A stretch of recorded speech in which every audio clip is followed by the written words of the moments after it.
नमस्कार दोस्तों, स्वागत है आपका आज एक फिर नई क्लास में। आज जो अमित सर की क्लास होगी वो होगी गॉल ब्लैडर स्टोन पे। देसी भाषा में आपने लोगों को कहते सुना होगा लीवर में पथरी हो गई है। तो आज की क्लास में हम यही देखेंगे, ये पथरी बनती कैसी है, क्या ऑपरेशन ही इसका एकमात्र उपचार है या और भी कोई उपचार उपलब्ध है, हमारे शरीर में गॉल ब्लैडर की क्या उपयोगिता है, क्या काम यह करता है, गॉल ब्लैडर में पथरी होने पर क्या क्या लक्षण हमें दिखाई देते हैं। इन सारे सवालों का जवाब हम आज की अपनी इस क्लास में देखेंगे। तो क्लास शुरू करते हैं उससे पहले आप प्लीज चैनल को सब्सक्राइब कर दीजिए, जिससे आगे ऐसी और भी क्लासेस होती रहेंगी तो आपको तुरंत अपडेट मिलती रहे। और यदि इस क्लास या पुरानी क्लास से संबंधित आपको कोई डाउट हो या सजेशन हो तो प्लीज कमेंट बॉक्स में कमेंट करके हम लोग को बता सकते हैं, या आप कोई और टॉपिक पे क्लास चाहते हैं तो भी कमेंट बॉक्स पे लिख सकते हैं। तो चलिए शुरू करते हैं आज की क्लास।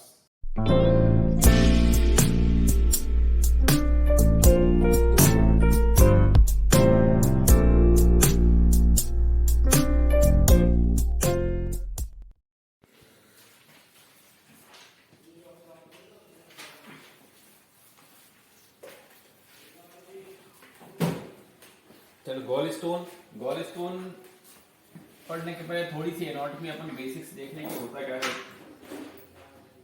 चल ये क्या है,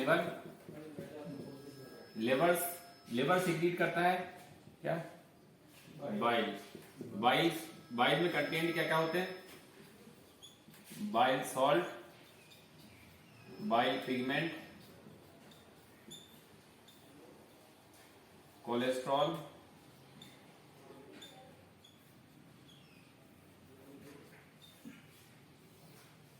मेनली यही तीन कंटेंट होते हैं बाइल में, बाकी अदर थोड़े बहुत छोटे मोटे कंटेंट रहते हैं। ये तीनों कंटेंट है, ये तीनों कब सिक्रीट करता है, ये तीनों काय के लिए रिस्पॉन्सिबल होते हैं। ये बाइल काय के लिए रिस्पॉन्सिबल होती है, बाइल होती है काय के लिए, विटामिन और फैट, इसके एब्जॉर्प्शन के लिए, सेल मेटाबॉलिज्म के लिए। ठीक है, तो जब भी अपन खाना खाते हैं, खाना इंटेस्टाइन में जाएगा तो यहाँ से बाइल सिक्रीट होता है और जिससे कि उसका इजीली एब्जॉर्प्शन होता है। ठीक है, कुछ बाइल सॉल्युबल विटामिन होते हैं, बाइल सॉल्युबल चीजें होती हैं जिसका एब्जॉर्प्शन बाइल्स की सिवा होता है। एब्जॉर्प्शन होने के बाद बाइल क्या करता है, एब्जॉर्प्शन होने के बाद बाइल जो है आगे और पार्ट में टूटता जाता है, और जो स्टूल को जो येलो कलर होता है वो मेनली बाइल के कारण ही होता है। ठीक है, अगर बाइल यहाँ से रुक जाएगी तो स्टूल का कलर कैसा होगा, ब्लैक कलर का।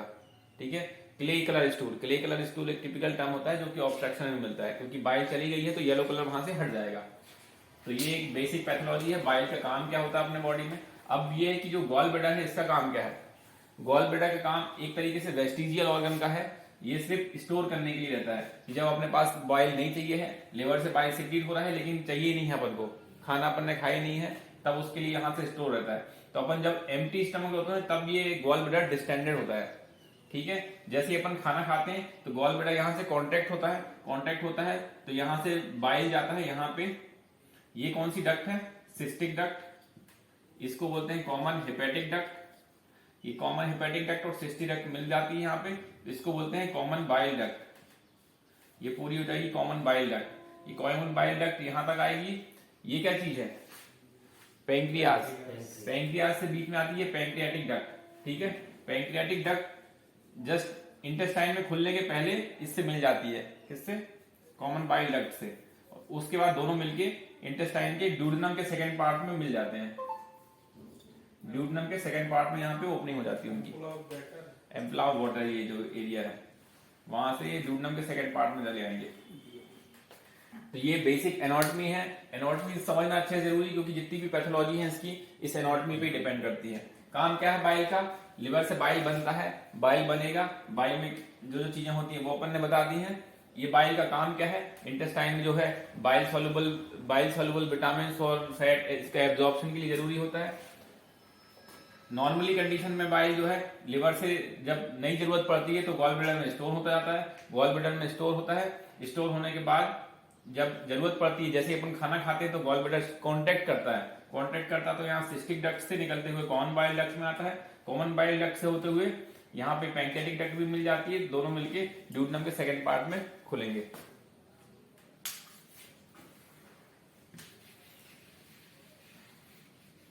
अब ये जो है ना बाइल यहाँ पे जमा हुआ है, बाइल जो है किसी भी कंडीशन में गाढ़ा हो जाएगा। गाढ़ा कब होगा? जब उसमें कोलेस्ट्रॉल की मात्रा ज्यादा हो जाएगी, साल्ट की मात्रा कम हो जाएगी। बाइल साल्ट ज्यादा होगा या फिर पिगमेंट ज्यादा हो जाएगा, पिगमेंट ज्यादा हो जाएगा तब हो जाएगा। 10 to 20% केसेस में प्योर कोलेस्ट्रॉल स्टोन होते हैं। जब कोलेस्ट्रॉल की मात्रा ज्यादा होती है सिर्फ कोलेस्ट्रॉल के स्टोन जनके व्हाइट कलर के हो जाते हैं, कोलेस्ट्रॉल स्टोन। ये 10 to 20% केसेस में प्योर पिगमेंट स्टोन होते हैं। प्योर पिगमेंट स्टोन जनरली जो ब्लड जब टूटता है हीमोलिसिस होती है, हीमोलिटिक एनीमिया में मिलते हैं। और बाकी 80% केसेस में मिक्स टाइप के स्टोन मिलते हैं, जिसमें बाइल पिगमेंट भी होता है, कोलेस्ट्रॉल भी होता है। यही जब कोलेस्ट्रॉल है जब कहीं जमने लगेगा, गाढ़ा हो जाएगा, तो यहाँ पे आके स्टोन बन जाएगा। स्टोन किसी भी साइज का हो सकता है और स्टोन किसी भी रास्ते में बन सकता है। यहाँ पे भी बन सकता है, यहाँ पे भी बन सकता है, यहाँ पे भी बन सकता है, यहाँ पे भी बन सकता है। इन 4 एरिया में मोस्ट कॉमनली स्टोन फंसते हैं। स्टोन जो जमता है उसको क्या बोलते हैं? लिथोजेनेसिस। लिथोजेनेसिस कुछ टर्म है जो कि आपने सोनोग्राफी मशीन में पढ़ी होंगी।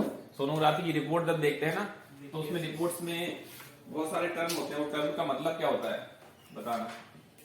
इनका मतलब क्या है? कोलीलिथियासिस का मतलब क्या है? स्टोन। कोली मतलब गॉल ब्लैडर, लिथियासिस मतलब स्टोन।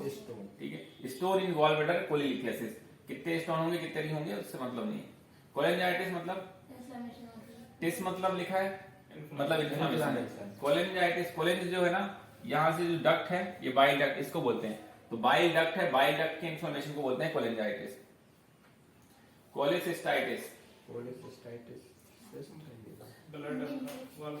गॉल ब्लैडर का कॉलेज, ये कॉलेज मतलब होता है गॉल ब्लैडर, टिस मतलब हो गया इन्फ्लेमेशन। तो गॉल ब्लैडर के इन्फ्लेमेशन को बोलेंगे कोलेसिस्टाइटिस। कोलेडोकोलिथियासिस, कोलेडोकोलिथियासिस ये कॉमन बाइल डक्ट में स्टोन जो बनता है ना उसको बोलते हैं। ये कॉमन टर्म जो है कि उसमें दिखते हैं, सोनोग्राफी की रिपोर्ट्स में आपको पढ़े हुए मिलेंगे ये टर्म।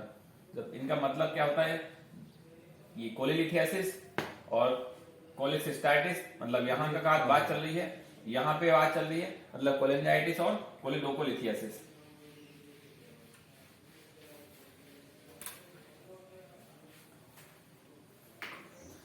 बेसिक जो इटियोपैथोजेनेसिस है वो किसी को पता नहीं है ऐसी किस कारण से होता है। ज्यादातर यही है कि जो कोलेस्ट्रॉल है और कोलेस्ट्रॉल जो पिगमेंट है इनकी मात्रा बढ़ जाती है और बाइल साल्ट की मात्रा कम होते जाती है। उससे कहा ये हार्डन हो जाते हैं, हार्डन हो जाते हैं तो स्टोन आते हैं। अब मेन दिक्कत है जो स्टोन हो रहा है, स्टोन तो बन गया, अब स्टोन जो है, स्टोन को अपन को इलाज करना है कि नहीं करना, मेन दिक्कत यही है। क्योंकि इवन जितना जैसे जैसे सोनोग्राफी की मात्रा बढ़ती जाती है, सोनोग्राफी आजकल बहुत ज्यादा हो रही है, तो असिम्प्टोमेटिक गॉल स्टोन डिटेक्ट होना बहुत कॉमन है। तो असिम्प्टोमेटिक गॉल स्टोन है, उसको ट्रीट करना है कि नहीं करना, वो अभी तक एक डायलेमा ही है। गॉल स्टोन में अपन को 3 चीजें मिल सकती हैं। पहला है असिम्प्टोमेटिक है गॉल स्टोन, दूसरा सिम्प्टोमेटिक, तीसरा कॉम्प्लिकेशन। अब आते हैं पहले असिम्प्टोमेटिक गॉल स्टोन में। असिम्प्टोमेटिक गॉल स्टोन मतलब गॉल स्टोन है, यहाँ पे गॉल ब्लैडर है, गॉल ब्लैडर में स्टोन पड़ा हुआ है।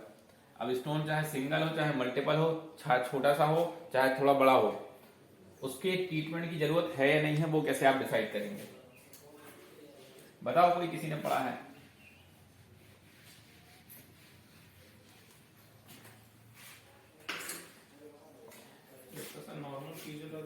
95% से ज्यादा केस ऐसे हैं जिसमें कि असिम्प्टोमेटिक गॉल स्टोन है, तो वो अपनी पूरी लाइफ, पूरी थ्रू आउट द लाइफ उसको कोई कॉम्प्लिकेशन नहीं होगी गॉल स्टोन से। तो 95% केसेस में गॉल ब्लैडर अगर असिम्प्टोमेटिक है तो उसका ट्रीटमेंट नहीं कराना है।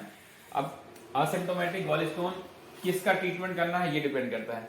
आपको सोनोग्राफी में मिल गया, सोनोग्राफी में गॉल स्टोन दिख रहा है, तो पेशेंट को आप एडवाइस करोगे कि नहीं करोगे ट्रीटमेंट को, वो अपन को डिपेंड करता है। असिम्प्टोमेटिक मतलब आज तक उसको सिम्टम्स तो कुछ आए नहीं है, उसने रूटीन या तो किसी और चीज के लिए सोनोग्राफी करा रहा था या फिर रूटीन सोनोग्राफी कराया था हेल्थ चेकअप में, तो उसमें स्टोन मिल गया है। कब कराओगे? पहला, उसमें इंक्रीज मतलब हाई चांस है उसके कि उसको कॉम्प्लिकेशंस होंगे। हाई चांस ऑफ कॉम्प्लिकेशन किस किस केस में होंगे? अगर पेशेंट को हेमोलिटिक एनीमिया है, हेमोलिटिक एनीमिया है, उसको मतलब पता ही है कि उसमें आरबीसी उसकी टूटना ही है, टूटना। आरबीसी टूटेंगी तो उसको आगे स्टोन बनेगा ही बनेगा, और कंटिन्यूसली स्टोन बनते जाएंगे तो ये स्टोन आगे जाके कहीं पे भी फंस सकता है। आगे फंसेगा तो दिक्कत होगी। फंसेगा तो क्या दिक्कत हो सकती है?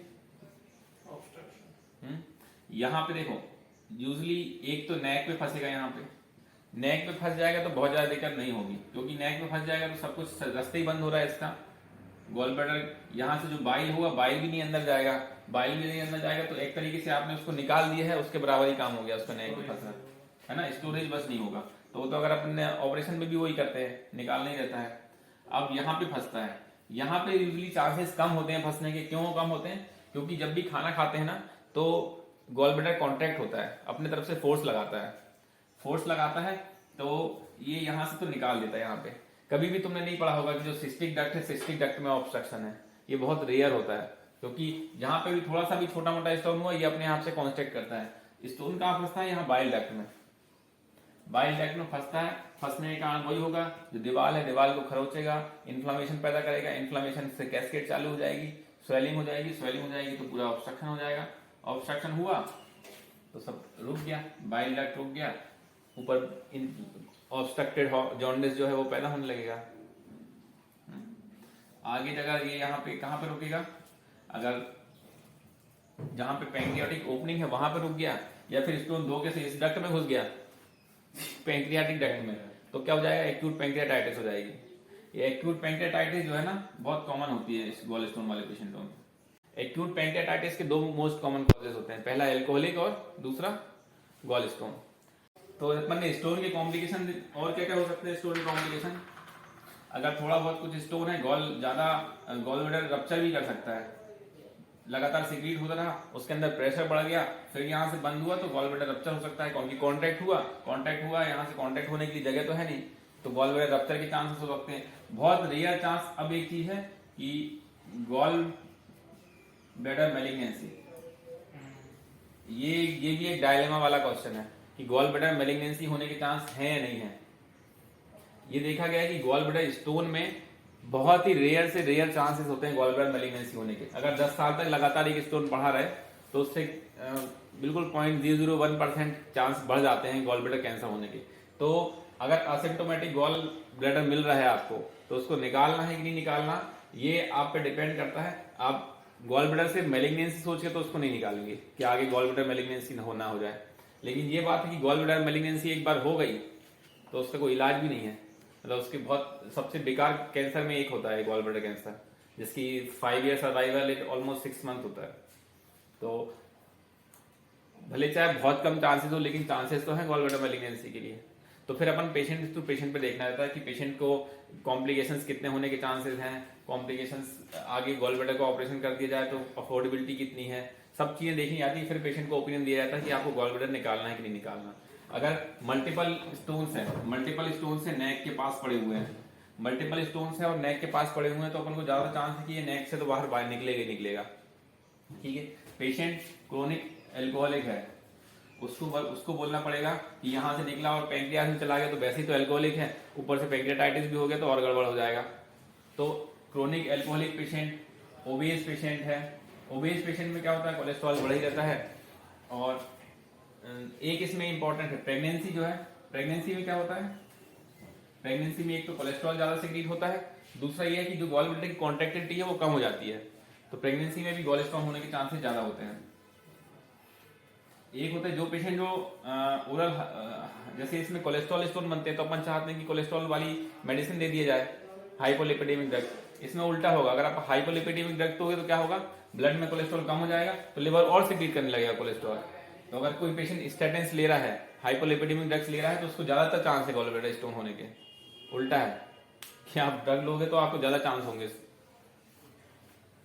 तो फाइनल ओपिनियन क्या है? असिम्प्टोमेटिक गॉल स्टोन, अगर पेशेंट हाई रिस्क पे नहीं है तो उसको नहीं कुछ नहीं करना उसको, इसको लीव छोड़ देना है, उसको लाइफ लॉन्ग उसको कुछ कॉम्प्लिकेशन होने के चांस नहीं है। बहुत रेयर केसेस में उसको कॉम्प्लिकेशन होते हैं। किन केसेस में कॉम्प्लिकेशन होने के चांसेस ज्यादा हैं? अगर उसको हेमोलिटिक एनीमिया है, अगर ब्लैडर नेक पे बहुत सारे स्टोन्स हैं, अगर उसको क्रोनिक एल्कोहलिक है, हाई ओबेस है पेशेंट, इन पेशेंटों को ज्यादा कॉम्प्लिकेशन होने के चांसेस ज्यादा होते हैं। तो उन पेशेंट को अपन एडवाइस देते हैं कि अगर आप में एसिम्प्टोमेटिक भी मिल रहा है तो फिर आप उसको बेटर है कि क्या करो, ऑपरेट करा लो। अब आते हैं सिम्टोमेटिक। सिम्टम्स क्या होते हैं? सर अगर रप्चर होगा तो एक्यूट पेरिटोनाइटिस के सिम्टम भी है। रप्चर होगा तो एक्यूट पेरिटोनाइटिस सिम्टम्स आएंगे। वो तो देखो ना, जब स्टोन है, स्टोन अपने आप में तो कुछ कर ही नहीं ना। ये गॉल ब्लैडर है, स्टोन क्या करेगा? स्टोन यहाँ की दीवार खर्चेगा, उसके कारण यहाँ पे इन्फ्लामेशन पैदा होगा। इन्फ्लामेशन पैदा होने के कारण केसेस में कुछ कुछ कर सकता है, ठीक है। इन्फ्लामेशन पैदा करेगा, गॉल ब्लैडर वॉल है उसमें इडीमा पैदा कर देगा। इडीमा के बाद वो फिर कुछ भी हो सकता है, उसमें रप्चर भी हो सकती है। फिर स्टोन आगे जाके यहाँ पैदा करेगा, यहाँ आएगा, यहाँ इसके यहाँ पे भी इन्फ्लामेशन पैदा करेगा, बाइल डक्ट का ऑब्स्ट्रक्शन करेगा, यहाँ आएगा तो यहाँ पे भी इन्फ्लामेशन करेगा, बाइल डक्ट का इन्फ्लामेशन करेगा। इसके लिए जो सिम्टम्स है, रेनॉल्ड्स स्ट्राइड और पेंटॉड, रेनॉल्ड्स स्ट्राइड है इसके लिए symptom. Pain, right upper quadrant pain, fever और जॉन्डिस। अगर कोई पेशेंट इन 3 चीजों से लेके आ रहा है, right upper quadrant pain, fever with jaundice, तो आपको सस्पेक्ट करना है तो उसको कोलेंजाइटिस या फिर कोलेलिथियासिस होगा। मेन तो कोलेंजाइटिस है, कोलेलिथियासिस अपने आप में कोई सिम्टम्स कराता नहीं। कोलेंजाइटिस मानते हैं अपन, कोलेंजाइटिस है। हाँ, कोलेंजाइटिस में टिपिकल सिम्टम्स मिलता है। इसके साथ अगर 2 सिम्टम्स और ऐड हो जाते हैं, अल्टर्ड मेंटल स्टेटस और सेप्सिस, तो ये हो जाता है रेनॉल्ड्स पेंटार्ड। अगर सीवियर एक्यूट कोलेंजाइटिस है उसमें ये दोनों सिम्टम्स भी आ जाते हैं, जिसको बोलते हैं रेनॉल्ड्स पेंटार्ड। सिम्टम्स यही करते हैं। सीनस सिम्टम्स मेनली क्या होता है पेशेंट के, जो ये तो ठीक है, ये तो रेयरली मिलते हैं। मोस्ट कॉमन सिम्टम्स क्या है? Post prandial right upper quadrant pen. Post prandial right upper quadrant का पेन क्यों मिलता है? खाना खाते हैं, खाना खाएंगे तो क्या होगा? गॉल ब्लैडर कॉन्टैक्ट होगा। गॉल ब्लैडर कॉन्टैक्ट होगा तो थोड़ा सा भी यहाँ स्टोन के कारण ऑब्स्ट्रक्शन होगा, तो वो थोड़े समय के लिए टेम्पररी पेन करेगा। अगर नहीं निकल रहा तो ये और तेज कॉन्टैक्ट करेगा, तो कोशिश करेगा इसको निकालने की, स्टोन को। तो temporary off and on pain right upper quadrant अगर किसी को हो रहा है तो आपको उसको सस्पेक्ट करना है कि इसको गॉल स्टोन हो सकता है। गॉल स्टोन के कारण हो सकता है वो यहाँ पे कहीं निकल रहा हो, उसके कारण ऑब्स्ट्रक्शन पैदा कर रहा हो, गॉल ब्लैडर बार बार कॉन्टैक्ट कर रहा हो, उससे कारण पेन होता है। कैसा होता है? Typical right upper quadrant postprandial pain. जो इसके पेन है जनरली फैटी मील है ना, फैटी मील खाने के बाद अगर किसी को राइट अपर क्वाड्रेंट में पेन हो रहा है तो आपको सस्पेक्ट करना है कि उसको कोलेलिथियासिस हो सकती है। ये मोस्ट कॉमन सिम्टम्स है। ये सब तब होंगे जबकि उसमें इन्फ्लामेशन पैदा हो जाएगा, या तो कोलेसिस्टाइटिस हो जाएगा या कोलेंजाइटिस हो जाएगा। अगर सिम्टोमेटिक गॉल स्टोन है तो सिम्टोमेटिक गॉल स्टोन ऑपरेटिव करना है, अनटिल प्रूव्ड अदरवाइज कुछ नहीं करना उसमें, मतलब ऑपरेशन करना ही करना है उसको अगर सिम्टोमेटिक है। इवन जो पोस्ट पेरेंडियल अगर उसको हो रहा है ना, पोस्ट पेरेंडियल उसको सिम्टम्स हो रहे हैं तो भी उसको स्टोन, मतलब स्टोन तो निकल ही रहा है बार बार, इस तो हाईली चांसेस है हाई उसको कॉम्प्लिकेशन होंगे। तो कॉम्प्लिकेशन ना हो इसके लिए मोस्ट कॉमन ऑपरेशन कौन सा किया जाता है इसमें? लेप्रोस्कोपी, कोलेसिस्टोमी। ठीक है। कॉम्प्लिकेशंस क्या क्या हो सकते हैं गॉल स्टोन के? कॉम्प्लिकेशन मैंने बता ही दिए थे अभी। यहाँ पे रोकेगा तो कोलेंजाइटिस कर देगा, यहाँ स्टोन आके और रुक जाएगा तो कोलोडोकोलिथियासिस कर देगा, यहाँ आके एक्यूट पैंक्रियाटाइटिस कर देगा, और गॉल ब्लैडर रप्चर हो सकता है। जीबी मैलिग्नेंसी के चांसेस बहुत रेयर है। स्टोन के कारण मैलिग्नेंसी के चांस कहीं ऐसे प्रूव नहीं है कि स्टोन के कारण मैलिग्नेंसी होती है, लेकिन देखा गया है कि इंसिडेंस जो है जिनको जीबी स्टोन होता है उन लोगों को ज्यादा है।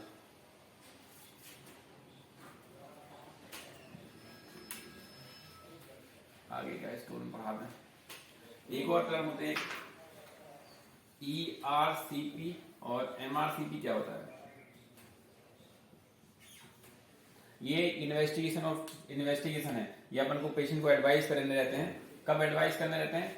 जब स्टोन यहाँ पे हो, बाइल डक्ट के आसपास कहीं घूम रहा हो। इसमें एक्चुअली स्टोन की प्रॉपर पोजीशनिंग पता होती है। ईआरसीपी होता है एंडोस्कोपिक रेट्रोगेट कोलिनियोपेंक्रियाटिकोग्राफी। अपन जैसे नॉर्मल एंडोस्कोपी करते हैं ना इंटेस्टाइन की, वैसे एंडोस्कोपी करेंगे। यहाँ से स्टमक में पहुंचे, स्टमक से ड्यूडेनम में गए, ड्यूडेनम से अपन जाते हैं कहाँ, सेकंड पार्ट में। फिर जहां इनकी ओपनिंग होती है पैंक्रियाटिक डक्ट और इसकी, वहां से प्रोब इसमें ले आते हैं, ठीक है।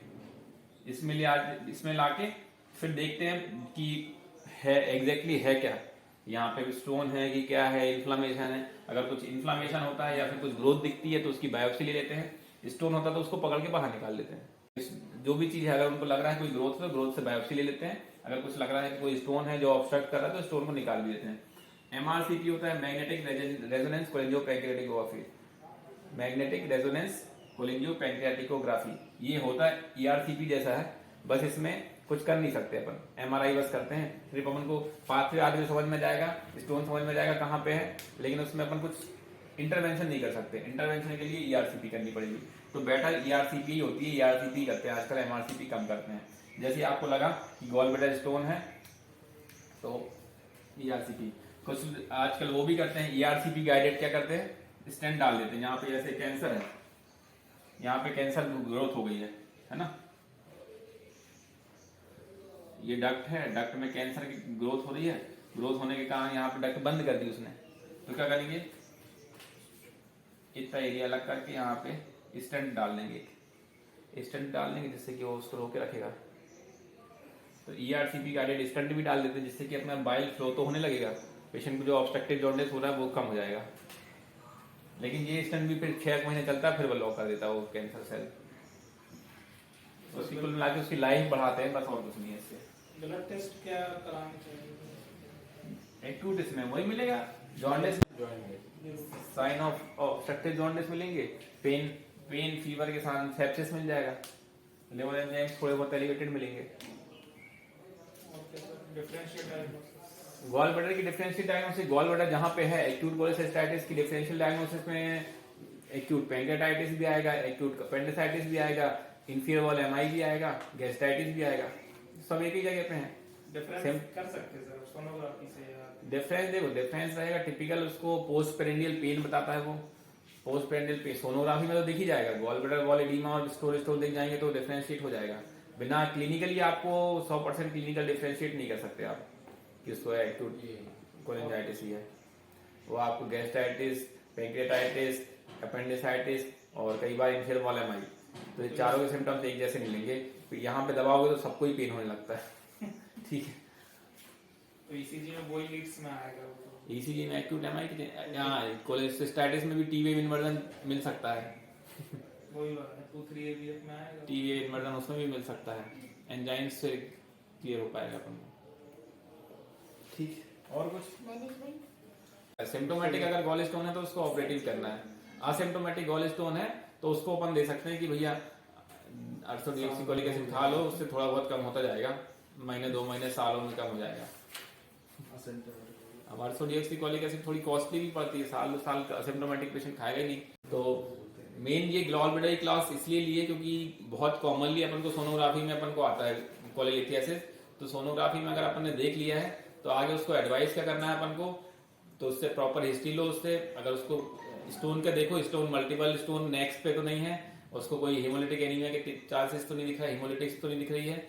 और आगे फिर उसके हिसाब से उसको एडवाइस करना है कि इसको कॉम्प्लिकेशंस क्या क्या हो सकते हैं, पेशेंट की एज क्या है, इस एज में उसको ऑपरेशन करना ठीक रहेगा कि नहीं। उसके बाद उसको सिर्फ आप सोनोग्राफी देख के उसको नहीं बता सकते कि उसको ऑपरेट करना है कि नहीं, पेशेंट के क्लिनिकल स्टेटस भी देखना पड़ेगा। सर इसमें एक चीज जैसे पोस्ट सर्जरी क्वेश्चन रहता है लोगों का, क्या प्रॉब्लम हो सकती है, प्रोग्नोसिस क्या रहेगी पोस्ट सर्जरी? पोस्ट सर्जरी ऐसा कुछ बहुत ज्यादा दिक्कत नहीं है। जो गॉल ब्लैडर है वो तो एक वेस्टिजियल ऑर्गन है, बहुत ज्यादा उसका कुछ है नहीं। फैट के एब्जॉर्प्शन में आपको थोड़ा बहुत प्रॉब्लम हो सकता है, फैट डाइजेशन में थोड़ा बहुत प्रॉब्लम बता सकते हैं। क्योंकि जब फैट या फिर फैटी मील अपन खाते थे तो क्या होता था, बाइल सॉल्युबल वो गॉल ब्लैडर कांटेक्ट होता था तो बाइल सीक्रेट करता था जिससे अच्छे से एब्जॉर्प्शन हो जाता था। तो फैटी मील खाएंगे तो अब इसमें थोड़ी बहुत प्रॉब्लम है, गैस्ट्रिक प्रॉब्लम हो सकती है।